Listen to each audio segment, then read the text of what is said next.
नमस्ते दोस्तों। मेरे इस YouTube चैनल में आप सभी का एक बार फिर से बहुत बहुत स्वागत है। आजकल हर एक के ज़बान पे एक ही बात आ रही है और वो है प्रेशियस मेटल, गोल्ड, सिल्वर। जैसे कि हमने पिछले कई महीनों से देखा है, गोल्ड, सिल्वर ये बहुत बड़ी रैली दे चुके हैं। अब हर एक के जुबान पे यही है कि मुझे गोल्ड खरीदना है, मुझे सिल्वर खरीदना है। तो ये खरीदना बराबर है या नहीं?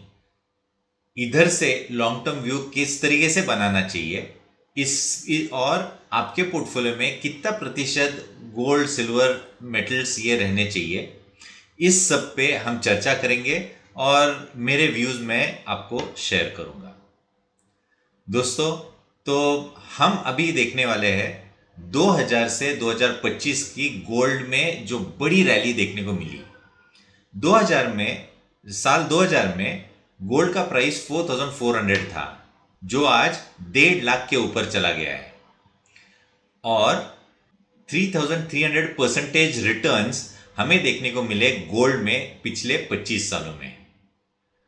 तो ये जो बड़ी मूव आई है उसका हम ब्रेकडाउन करेंगे और इसके लिए मैं लेके चलता हूं एक्सेल शीट पे। तो दोस्तों ये देखो, ये सी कॉलम में मैंने गोल्ड रेट्स डाले हैं। हर महीने में जैसे जैसे रेट्स बढ़ते गए वैसे वैसे मैंने डाले हुए हैं। और मैंने ये अगर हम बात करते हैं कि मंथली इन्वेस्टिंग की, तो हर महीने मैं 2 लाख रुपए इन्वेस्ट कर रहा हूं, इस तरीके का एग्जाम्पल लिया है। और जिसके कारण एट द एंड हमें यह पता चलेगा कि अगर मैंने हर महीने 2 लाख डाले होते तो मेरा रिटर्न XIRR कितना मिलता है। तो इसका XIRR 14.94 यानी 15% के आसपास के रिटर्न्स आपको मिले गोल्ड में। आपकी इन्वेस्टमेंट थी 6 करोड़ 24 लाख, जिसकी वैल्यूएशन हो गई 63 करोड़ 17 लाख। तो इतना बड़ा रिटर्न आपको गोल्ड में मिला। अब हमें यह देखना है कि ये अगर कंपेयर करते हैं दूसरे एसेट क्लास से, तो वो एसेट क्लास रहेगा इक्विटी, ऑब्वियसली।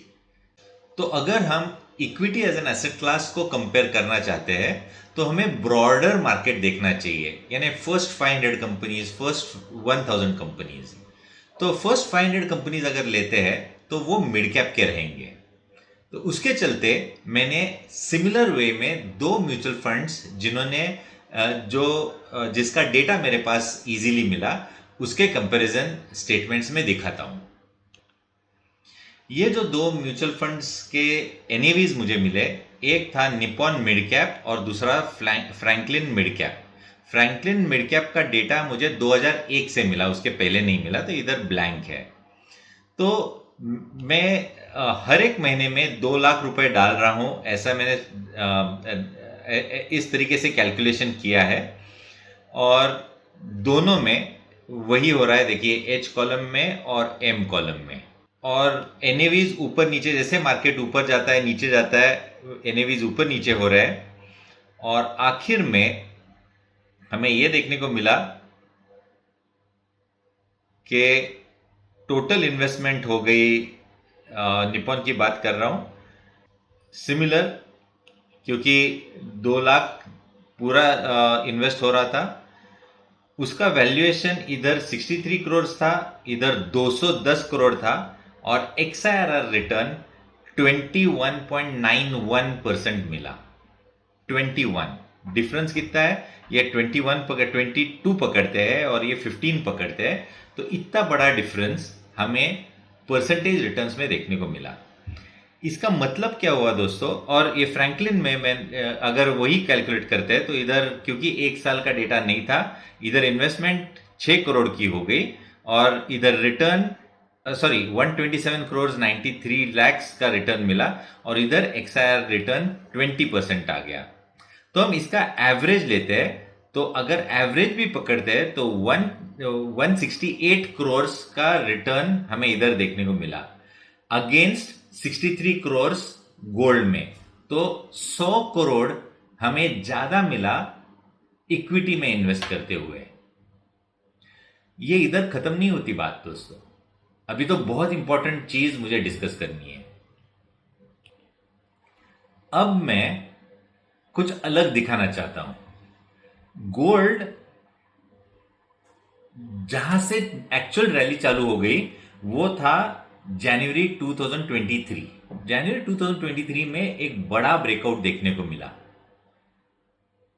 तो उसके पहले गोल्ड का रिटर्न कितना था और म्यूचुअल फंड का रिटर्न कितना था, ये देखना भी बहुत इंपॉर्टेंट है। क्योंकि हाइंडसाइड में बात करना बहुत इजी है, पर जो फिजिकल और प्रैक्टिकल चीजें हैं वो देखना बहुत मुश्किल होती है, और इसी का मैं थोड़ा सा रिवील करने जा रहा हूं। तो अभी वाला डेटा है वो है गोल्ड का दिसंबर 22 तक। दिसंबर 22 तक गोल्ड की वैल्यू 4000 से लेके, यानी 2000 में 4400 थी, और दिसंबर 22 में 52,500 के आसपास थी। इसका XIRR रिटर्न कितना आ रहा है ये देखना बहुत इंपॉर्टेंट है, और उसका XIRR सिर्फ 9.5 आ रहा था। दोस्तों अभी दो क्वेश्चंस आते हैं।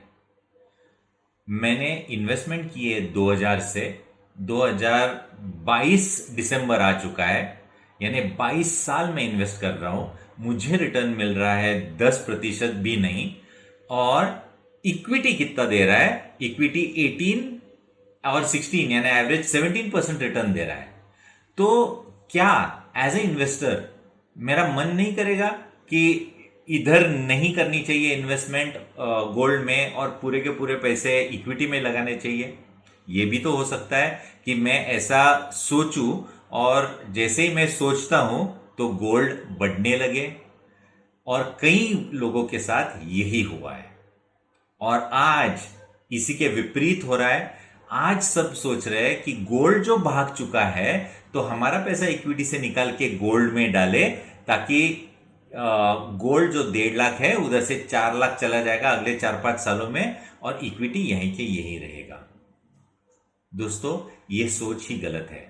मैं एक एग्जाम्पल के तौर पे बोलता हूं।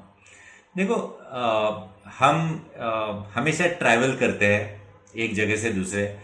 हमेशा देखा गया है कि टोल गेट्स लगते हैं। एक टोल पे बहुत गाड़ियां होती है और दूसरे टोल गेट पे थोड़े से कम। तो हमारी गाड़ी कहां जाती है? जहां पे कम है उधर जाने की कोशिश करते हैं। तो हम जब इधर इस लाइन पे खड़े होते हैं, तब जब हमारे पीछे 1-2 गाड़ी लगती है, तो हमें पता चलता है कि जिसमें सबसे ज्यादा गाड़ियां थी वो तो खाली हो गई। तो हमें ये इच्छा होती है इधर से हम उधर जाए। फर्ज करो हम इस लेन से उस लेन चले गए। उस लेन चले जाने के बाद हमें यह पता चलता है कि ये जो सेकंड लेन थी वो अभी खाली हो रही है।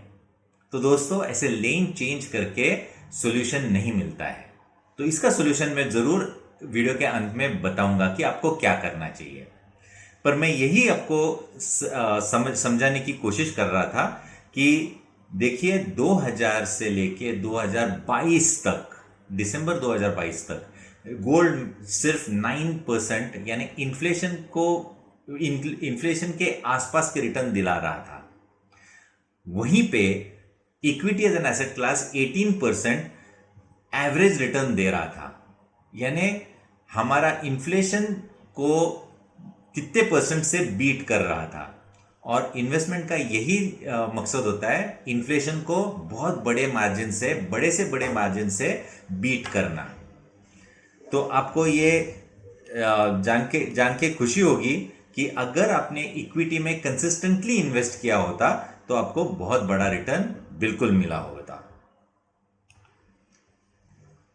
अभी टेक्निकल एनालिसिस की बात। अगर आपको टेक्निकल एनालिसिस आता है तो आपको पता चलेगा कब आपको गोल्ड में रहना चाहिए, यानी प्रेशियस मेटल्स में रहना चाहिए, कब हमें इक्विटी में रहना चाहिए। क्योंकि गोल्ड एक सिक्लिकल मूव देता है, हमेशा बढ़ता ही रहेगा ऐसा होता नहीं है। इक्विटी में भी ये होता है, पर equity as an asset class छोटे टाइम फ्रेम में परफॉर्म करता है, गोल्ड छोटे टाइम फ्रेम में परफॉर्म नहीं करता है। अब चलते हैं टेक्निकल एनालिसिस के बारे में, जो बता रहा था उसके बारे में। देखिए, गोल्ड ने एक इधर ब्रेकआउट दिया था, ये ब्रेकआउट देने के बाद बहुत बड़ा था। अब आखिर में जो देखने को मिल रहा है ये है दिसंबर 22 के रेट्स, जो मैंने कहा लास्ट ब्रेकआउट। उसके बाद देखिए गोल्ड कैसा बिहेव करता नजर आ रहा है, और इस तरीके से हम आज खड़े हैं 1,50,000 60,000 के आसपास। तो ये ब्रेकआउट अगर आपको पता चलते हैं तो इधर अगर आप इन्वेस्टमेंट गोल्ड में बड़े पैमाने पे करते हैं तो आपको गोल्ड में बहुत बड़ा आरओआई मिल सकता है। पर बाकी के पूरे टाइम अगर आप इक्विटी में इन्वेस्टेड रहते हैं तो आपको लगातार रिटर्न मिलता रहेगा, और जो गोल्ड के लिए पैसा है जो आपने एलोकेट किया है वो ब्रेकआउट्स के टाइम पे, अगर आपको उसमें समझ है, अगर आपको रिस्क टू रिवॉर्ड रेशो मालूम है, आपको रिस्क प्रोफाइलिंग करनी आती है, अगर आपको रिस्क प्रोटेक्ट करनी आती है, तो ही अपने आपको ये करना चाहिए। दोस्तों, इतनी बड़ी रैली के बाद अगर आप एक्सपेक्ट कर रहे हैं इधर से सीधा 4 लाख जाएगा तो एक बड़ा क्वेश्चन मार्क खड़ा होता है। और equity as an asset class देखते हैं तो अभी फिफ्थ वेव चालू होनी है। अगर फिफ्थ वेव चालू होती है तो वापस पैसा गोल्ड से निकल के इक्विटी में आने की प्रोबेबिलिटी बहुत बहुत ज्यादा है। तो दोस्तों, आपको समझ में आया ही होगा कि आपको गोल्ड सिल्वर में पैसा कितना लगाना चाहिए या नहीं लगाना चाहिए, और इक्विटी में कितना लगाना चाहिए। फिर भी मेरा ये कंक्लूडिंग स्टेटमेंट रहेगा कि gold as an asset class आपके पोर्टफोलियो में होना ही चाहिए, जो कि आपके पास बिल्कुल होगा। ऑन द हायर साइड मैं ऐसा मानता हूं कि on the higher side not more than 20% of your overall portfolio, overall wealth portfolio should be in gold, silver, precious metals. इसके ऊपर आपका पैसा होना यानी आपके पोर्टफोलियो पे अत्याचार करने जैसा है, ऐसा मेरा मानना है। आपका क्या मानना है ये मुझे समझना है। आपके कमेंट्स की राह देख रहा हूं। इस वीडियो में इतना ही। नमस्ते।